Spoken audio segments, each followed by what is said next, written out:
雙層巴士下晝喺旺角窩打老道衝上行人路，巴士車頂被大廈騎樓底削去，一個途人死亡，12人受傷。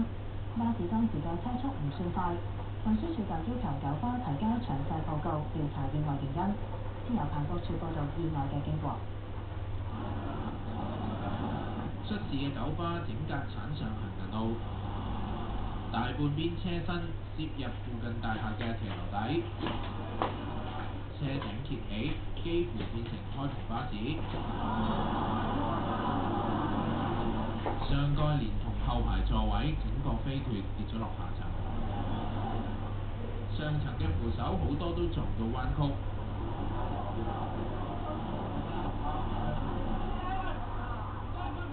一名途經現場嘅31歲男子被困車底，救出送院後死亡。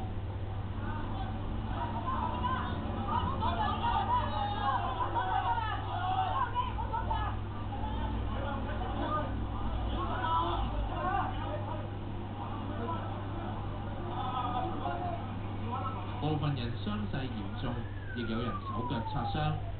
傷者包括3名途人，分別送去廣華同埋伊利沙伯醫院。而司機亦都受咗傷。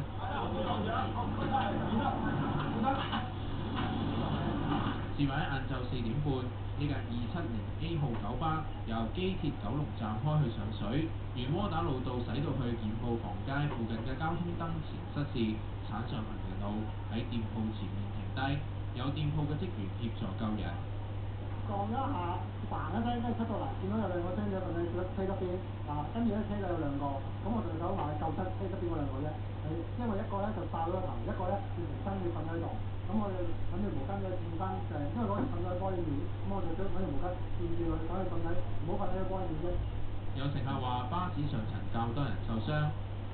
今次一睇下邊都冇咩嘅，冇咩犀利，有啲乘客要講，邊個都仲好彩。算係冇用過。警方話車禍現場並唔係交通黑點，至於巴士喺事發時有冇衝燈同埋剎車情況，警方仍要調查。有區議員話現場過去曾經發生交通意外。無線電視記者彭國柱報導。